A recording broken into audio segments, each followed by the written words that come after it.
আসসালামু আলাইকুম, আমি ডক্টর মুমিত চৌধুরী, পেন স্পেশালিস্ট। আজকে ধারাবাহিক আয়োজন হিসাবে আমাদের টপিকস এর নাম হচ্ছে গাউট। আপনাদের অনেকের কাছেই পরিচিত। এটা এক ধরনের প্রদাহজনিত জয়েন্টের বা হাড়ের জোড়ার রোগ এবং সেটা হয়ে থাকে রক্তে ইউরিক অ্যাসিডের মাত্রা বেড়ে গেলে। এবং সেটা দুইভাবে হইতে পারে। একটা হইতে পারে যে আপনার খাদ্যাভ্যাসের পরিবর্তনের কারণে আপনি অনেক বেশি পিউরিন যুক্ত খাবার খাচ্ছেন, তাতে ইউরিক অ্যাসিড বেড়ে যাচ্ছে, অথবা আপনার বডিতে কোনো ধরনের রোগ থাকার কারণে সেটা হচ্ছে। এই রোগগুলা কি? প্রথম কথা হচ্ছে শরীরের যত বর্জ্য পদার্থ সবগুলাই আসলে কিডনি দিয়ে শাকন পদ্ধতির মাধ্যমে বাইরে যায়। এখন যদি আপনার কিডনি খুব ভালোভাবে কাজ না করে, সেই ক্ষেত্রে আপনার ইউরিক অ্যাসিড লেভেলটা বেড়ে যেতে পারে।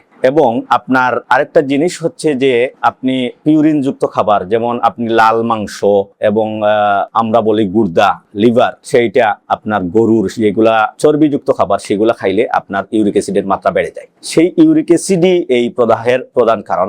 এবং এটার আসলে প্রেজেন্টেশন ভেরি ইম্পর্টেন্ট। এটা হঠাৎ করে দেখবেন আপনার আঙ্গুলের, হাতের বা পায়ের বড় আঙ্গুলগুলা ফুলে গেছে, লাল হয়ে গেছে এবং অসম্ভব ব্যথা, যেটা আসলে অসহনীয়। এবং এইরকম কোনো প্রেজেন্টেশন থাকলে আপনারা অবশ্যই ডাক্তারের দ্বারস্থ হবেন, কারণ এইগুলা বারবার হইতে থাকে। আমরা বলি রিকারেন্ট, বারবার হইতে থাকে গাউট। কারণ আপনার খাদ্যাভ্যাসে পরিবর্তন আনা জরুরি, ওজন নিয়ন্ত্রণে আনা জরুরি। আপনার যদি দৈহিক কোনো প্রবলেম থাকে, আমরা বলি কোমরবিডিটি, কোনো ডিজিজ বা রোগ থাকে, সেটাকে কন্ট্রোল করা জরুরি। এবং প্রতিনিয়ত ইউরিক অ্যাসিড মাপাও, লেভেলটাও ব্লাডে দেখা জরুরি। এবং এইটার যদি আপনার ট্রিটমেন্ট অপশনে আসি, তাইলে প্রথম দিকে যখন অসহনীয় ব্যথা হয়, আমরা আসলে চিকিৎসার একটাই পদ্ধতি, সেটা হচ্ছে আপনার পেইন কিলার। কিন্তু আপনার এই প্রদাহ বারবার হইতে থাকলে এই জয়েন্ট গুলা ক্ষত হয়ে যায়, ক্ষয় হয়ে যায়। সেই ক্ষেত্রে আমরা এখন রিজেনারেটিভ মেডিসিন দিয়ে বিভিন্নভাবে পিআরপি স্টেম সেল দিয়ে ট্রিট করা যাচ্ছে। But how to maintain, how to prevent this exaggeration, মানে এইটা বেড়ে যাওয়াটা কেমনে প্রতিরোধ করবেন, সেটার জন্য আপনাকে আপনার ডায়েট, আপনার লাইফস্টাইল চেঞ্জ করতে হবে। ডায়েটটা কি আমি একটু আগে বললাম যে আপনি লাল মাংস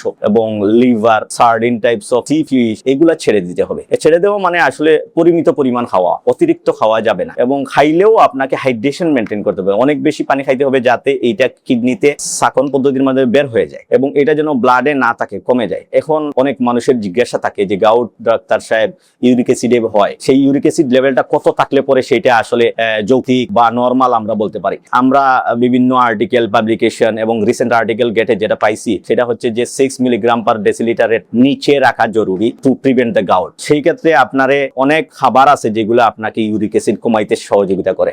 এর মধ্যে সবচেয়ে কমন খাবারটা হচ্ছে দুগ্ধ এবং দুগ্ধজাত পণ্য, যেটা সবচেয়ে ইজিলি অ্যাভেলেবল আমাদের দেশে, যেহেতু আমরা কৃষি প্রধান একটা দেশ। এবং আমি কেন এই পেন স্পেশালিস্টে বেশি গাউটের টপিকস নিয়ে কথা বললাম, এটা লিভারেলি আপনার লাইফস্টাইলের সাথে জড়িত। এবং এটা যদি আপনি প্রিভেনশন না করেন, একবার হয় তাহলে বারবার হইতে থাকবে। সেই ক্ষেত্রে আপনার বারবার প্রদাহের কারণে হাড়ের ক্ষয় অথবা জয়েন্টের ক্ষয় হতে পারে, সেটা থেকে সতর্ক থাকতে হবে। এবং এই ধরনের প্রেজেন্টেশন হলে অতি সত্বর ডাক্তারের সাথে যোগাযোগ করতে হবে। ততক্ষণ ভালো থাকেন।